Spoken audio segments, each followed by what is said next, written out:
Tommy Salmons. This is year zero. It's strange coming out like after 2 days off. I go home on the weekends, right? I got home Saturday. Uh, Friday, look, everything was pretty normal going home, other than like traffic is still minimal, which is, whatever, fine with me. Not much different than spring break or summertime, if you ask me, as far as the amount of cars on the road. But I go home Friday or Saturday. I get home Saturday morning, and I'm working around the yard.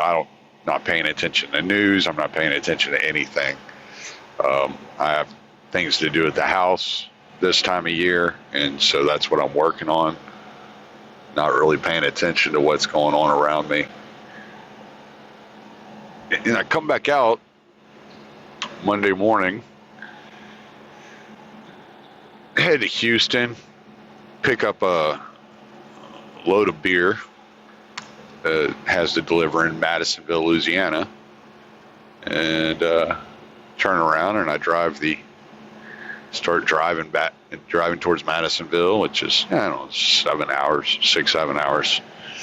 So I make the 2.5 hours from the Budweiser plant there in Houston to the border of Louisiana. And what do you know? They have completely shut down a rest area and have cops stationed there. They're funneling all personal vehicles into the rest area and using the rest area as a checkpoint, allowing all 18-wheelers to bypass the checkpoint, which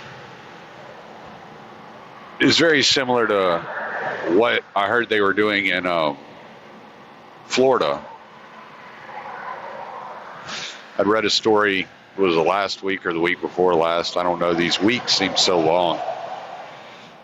What they're doing is they're opening up the way stations as medical checkpoints for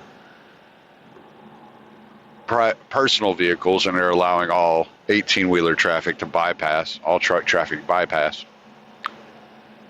And they're instituting these things at a really fast rate. It's really strange to see things normal for the most part one day, and then 2 days later or a day later, you have these checkpoints. Now, there were no military or National Guard vehicles there. It was all state troopers. What I could make out, they were all wearing some sort of masks and had on gloves. So at least they're being, I guess, safe. I don't know. I don't know how safe you can expect the police to be. I suspect that they're still asking for quarantine addresses for people entering Texas from Louisiana, which is what they were talking about doing last week and the week before.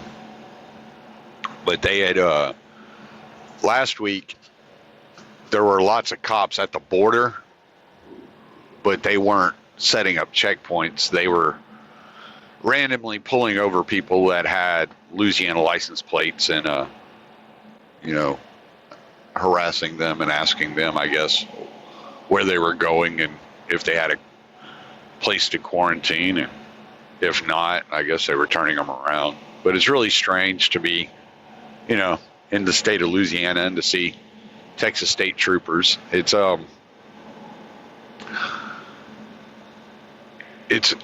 looks more like a DUI checkpoint than what you had after the last flooding down here, where they had the interstate shut down and they had a police officer stationed blocking the road in order to allow appropriate vehicles to enter different areas, which they were obviously, with the flooding, the roads were covered with water. So they were trying to make sure that people weren't, driving into an area where they couldn't get to, or something like that. So they had many of the roads shut down. There was roads covered with water, and they were, had us detouring in different ways, different directions. So in order to get, like for me, I was trying to get home, and I had to cross into Texas using a back road. And they had a police officer there that, was checking. He's like, "Where are you going?" I told him where I was going, and he was like, "Okay, what you're going to have to do." And he gave me directions, and I was like, "Oh, okay, cool, thanks." And I went on about my business. This is a lot different than that. This is, you're talking, I counted at least 15, state trooper vehicles in the rest area parking lot. They had cameras set up, those towers that have cameras to monitor. You'll see them a lot on construction sites and things like that, monitoring the rest area. And so it's a lot different than just what you would see in a position where they're trying to keep somebody out of a hazardous area. It strikes me as odd that all the people that were just so against Trump enforcing border controls at the Mexican border are now begging for border controls in between states. But it also shows you that if there was actually something like, if the Mexican border were actually a serious problem and a serious threat, that they would have absolutely zero issue closing down all the entryways in such a way that people wouldn't be able to enter if they so wanted to, if they so chose to. And so it just makes me think that, yeah, as much as the rhetoric was that illegals crossing the border are carrying all kinds of diseases and they're a huge threat to the American way of life, it's just, to me, it's just proof positive that there's absolutely zero threat, that everybody knew there was no threat. They were not going to take any kind of actions to even constitute that, or at least insinuate that there was any threat whatsoever coming across the Mexican border. And they truly believe that this virus is a threat that they have not seen, or they're just taking advantage of a crisis. I mean, you can look at it either way. But yeah, it really makes me believe that there was no way for them to truly sell or act as if illegal immigrants coming across the border was an actual threat, and that there was an actual danger to these families coming across the border. Anyway, I got some questions from a listener, and I wanted to address them. I've been so busy, I did not record an episode with a guest, as y'all hear. So I just kind of wanted to address these questions. And though the questions were kind of specific, I'm gonna generalize the questions a little bit, because there's so much going on that these questions actually cover more than just the specificity in which they were asked. So the first question is, it's actually question 1A, 1B is the way I would look at it. But the way that it was written, it's just asking, like, what does the federal government have to gain by blocking these private organizations from assisting in the development of testing or fighting the spread of the virus or opening up different medical facilities? And I would, the question is asked from kind of an innocent point of view, which a lot of people have, and how people view the federal government and what their role is. And the question almost insinuates and implies that the federal government has some duty to protect the American people and to do what is in the best interest of the American people. And I would just suggest that looking at it in that aspect is completely missing the role of what the federal government is. The federal government is an institution built on conquest and domination. It is not an institution built on compassion and protecting its citizens. Its role is not to protect you. It is not to keep you safe. Its role is to consolidate as much power as possible and to create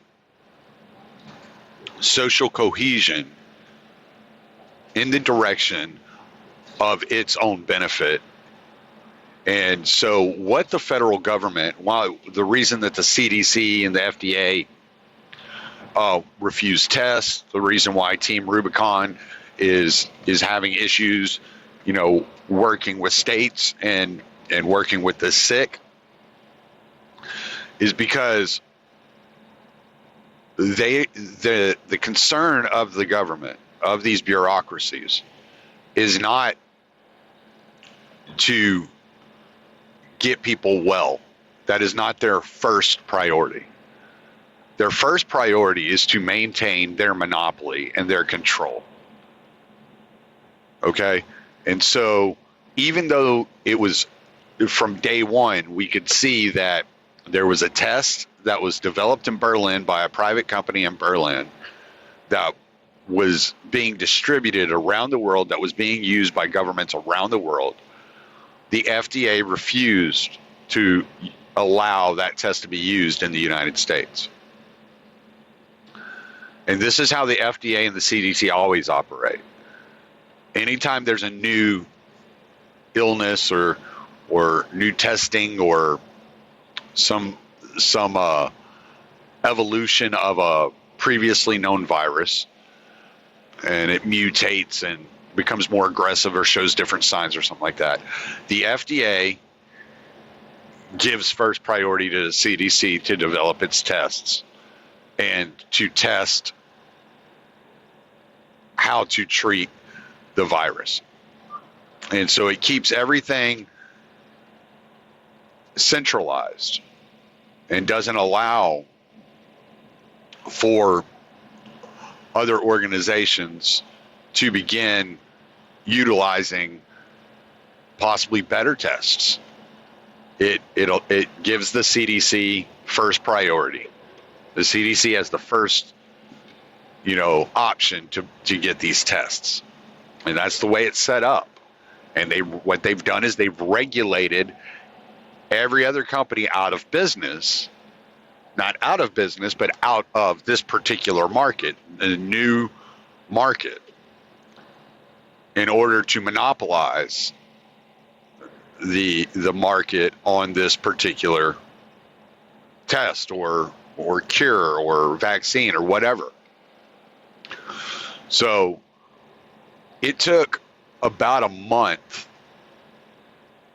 for the CDC to admit that the test that they had developed was faulty.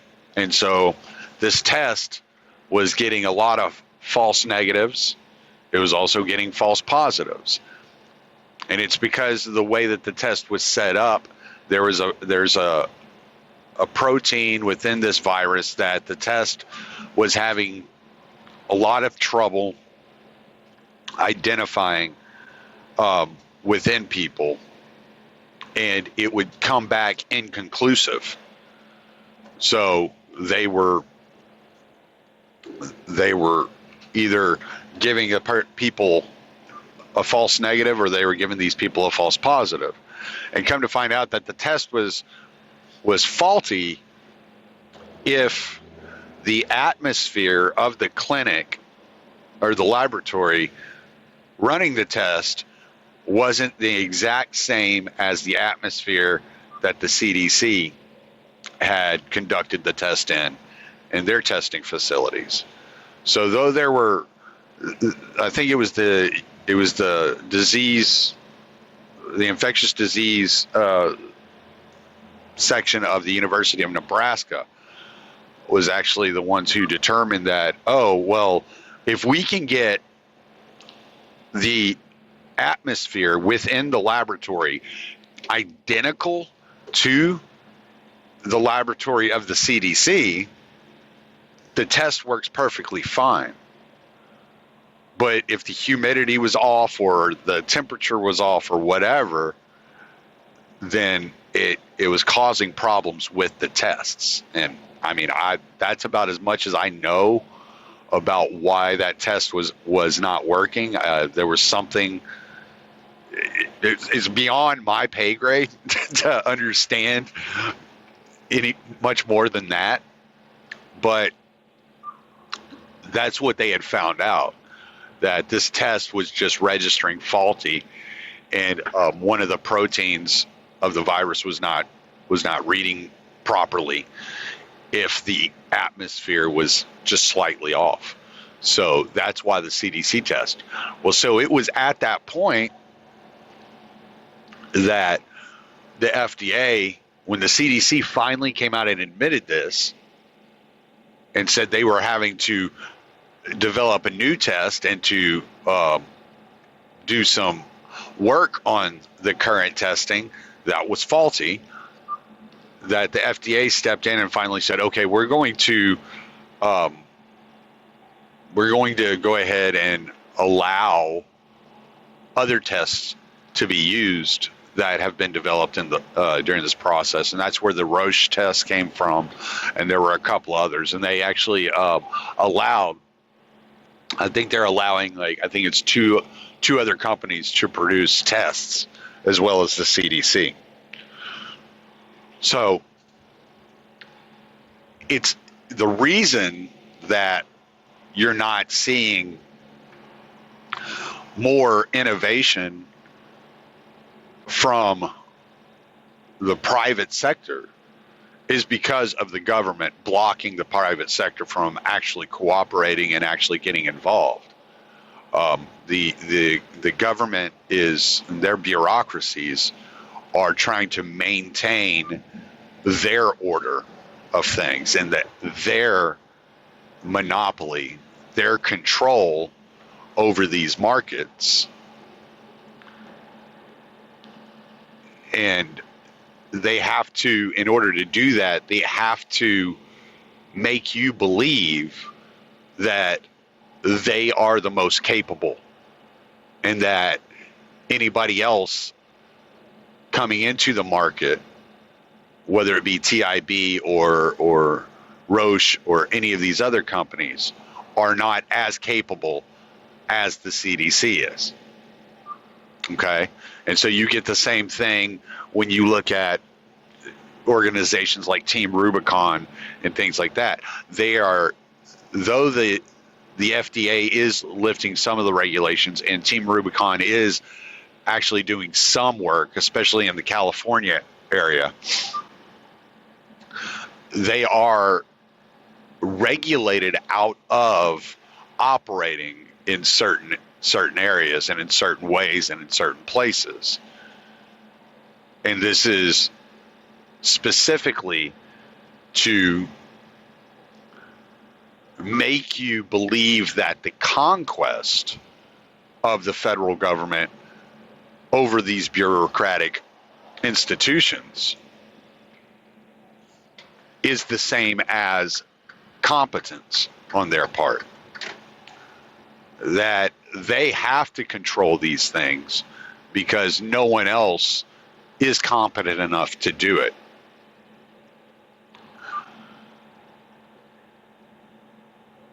And so the question then goes on, given that they are blocking all of these private organizations from truly working in a market and creating solutions, as the market would naturally create solutions through need and spontaneity. Like you see Dyson, they had developed a brand new ventilator within 10 days. I think, and this was before Trump even came out and said that he was going to have Chevy make a, V8 ventilator or whatever the hell they're doing. And that still hasn't been developed. And I think Dyson is already filling orders in the UK. I think they were I read somewhere they were going to send 15,000 ventilators to the UK. So the private corporations or the private companies that stand outside of the government and aren't, cartelized with the government, seem to be able to operate. And the reason they are able to operate is because they are not restricted by all the red tape. They're able to do the research and make the adjustments on the fly without having to go through 17 days of regulation before they're able to actually make a decision, or waiting on regulations to be lifted or moved out of the way so that they can actually innovate. They are just strictly moving forward with the innovation process, not concerned with, all the regulation and red tape that prevents them from innovating or moving forward in a particular way. But so the question goes on to ask, what is the end goal here? Like, where are we going? Are we looking at a possible dictatorship? And no, I don't think so. I think what you're going to see is what you see with every other, quote unquote crisis that comes through the United States, whether it be 9/11 or, whatever. And this is what we refer to as, I think it was Robert Higgs that referred to it as the ratchet effect. And so basically what that means is they're going to ratchet up their authority and their powers. So they're going to tighten that bolt, they're going to ratchet it up. And then when the crisis is over, they'll back off some. But what they will never do is back off to the extent that they had backed off before. It's going to be like the Patriot Act, where you're going to have to keep some of these in place to keep you safe.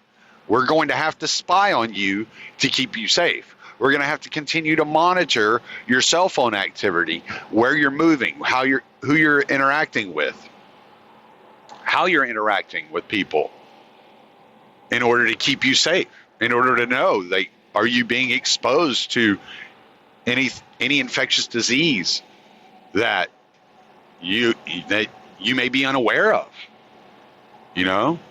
the invisible enemy that we are now going to have to fight for the rest of our lives, like terrorism, something we'll never be able to defeat. It's always going to be there. And so that's what you're going to see. You're going to see um, a grab for more authority. And if you look at the temperature of the country, the vast majority of the population is going to happily give that authority up. They're going to happily let their liberties go in order to feel safer.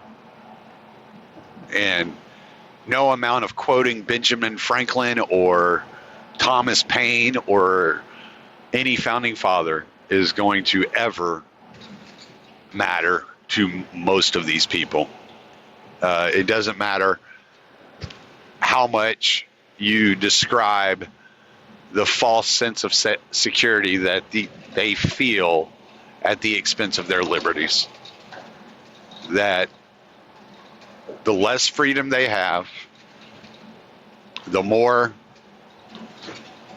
It's almost like a comfort blanket, or what was that thing? Oh, a thunder blanket. That's what it was called. Where we have our dog Slayer. He's terrified of thunder, and we have a gun range a couple of properties over, and every time they shoot, he's freaking out. And if you take a blanket and you wrap it really tight around him and you tie it, and he walks around looking like Superman with this, or Julius Caesar with this damn toga wrapped around him, but he keeps him calm. And that's what the American people are looking for. They're looking for this thunder blanket, this maternal entity that is the federal government to come in like a caring mother nursing a sick child and coddling that child and holding that child close to her bosom and rocking that child to sleep. And that's how the federal government would like you to look at them. But they're more like an abusive father, getting drunk nightly and swinging a belt at you ever so wildly, knocking you down a few times, kicking you while you're on the ground. That's more how they operate. They give you the rhetoric of the mother, but their actions are those of the unwieldy, alcoholic, abusive father. And so I wouldn't expect dictatorship, so to speak. I wouldn't expect the powers of the executive to be reined in any. And, a lot of times, especially in a crisis situation, you have a de facto dictator because Congress just rubber stamps anything that the executive wants to do at this particular point in time. And it doesn't matter whether it's an actual dictator or just a de facto dictator, the results are the same. You're still looking at less liberty for you, more power for them. With the economic crisis going on at the same time, they completely expect the dollar to eventually weaken. At the moment, lots of countries are trying to hold the dollar, so that's creating this artificial strength and dominion, even with the printing, the constant printing of Federal Reserve notes. It's holding some of its strength, but I wouldn't expect that to last. Eventually, things are going to calm back down. Countries are going to go back to operating the way that countries operate. The United States is going to continue to put sanctions on countries that are being totally decimated by this virus and by other things, and they're going to continue to stop medicines going into Iran and things of that nature, and continue to move as the world empire in an attempt to create hegemony in the world. And, but at home, I don't know if anything will ever be the same again. I'm pretty certain it won't be exactly the same, but I can't identify right now where you're going to see the changes, the permanent changes. It's hard to identify that. It's hard to determine what they're going to do. Nobody could have seen them giving themselves a $25 million, budget to give themselves raises because of this crisis. Like that was the last thing on my mind. I didn't see them giving money to NPR, PBS, and the Kennedy Center. So I knew they would give money to the banks. Like that was a given. But the audacity to just give themselves a pay raise at this point in time was a little shocking to me, which I guess I shouldn't be shocked by anything these people do. They're a bunch of psychopaths, a bunch of sociopaths. They're only interested in their own power. And as much as they'd like you to believe that they have your health and the health of American citizens at heart, the only thing they care about is that there are enough of us left to host the parasites. As long as there are enough of us left to pay the taxes to form a host for them to feed off of, they don't care about the rest of us. There are plenty of us that are expendable.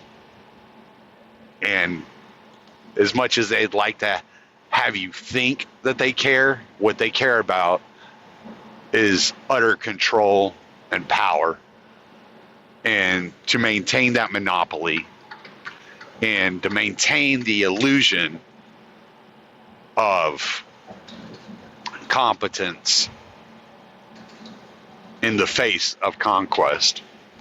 So that's kind of my thought on those questions. I hope it at least clears up the way I look at these things, and which I'm not certain there was much mystery there. But yeah, I would imagine that most people are going to start, once this ends, however long it's going to last, most people will probably entertain some normalcy once again, and their life will get back to some semblance of normalcy. And I imagine the shockwaves of this and what everybody likes to refer to as PTSD, which, if that's what you want to call it, of this situation, and the paranoia following this situation, I imagine that will linger for a while. But there will be at least some sense of normalcy. And no matter how the government is operating, they are going to do everything they can and to throw up every illusion that they can possibly conjure to make it look like it is the exact same government that it was before all of this. And it will be the Glenn Greenwalds and Julian Assanges and Edward Snowden's coming out in the next couple of years that are going to be exposing the type of monstrosity that they are actually creating behind the scenes, while the American people are so terrified they are willing to have the government do whatever the government wants or says that it needs to do in the face of this.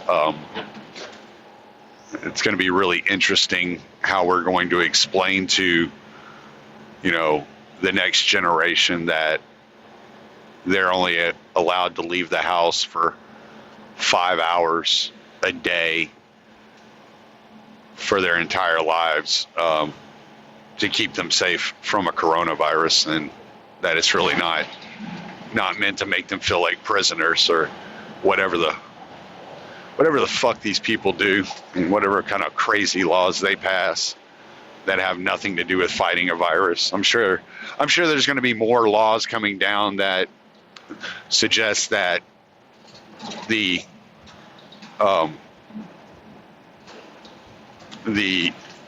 unlimited detention of American citizens or the assassination of American citizens may be a public health benefit, and they'll start exterminating people like me that don't like all the bullshit that they're doing. So I don't know, but yeah, I would imagine that most people are going to feel within a year, everybody's going to kind of feel like things are back to normal, and it's going to take some digging for people like me to try to figure out exactly what these fuckers have been doing behind the scenes. But, I guess that's why I'm here. So, anyway, I hope that was at least somewhat informative and entertaining. I'm Tommy Salmons. Late.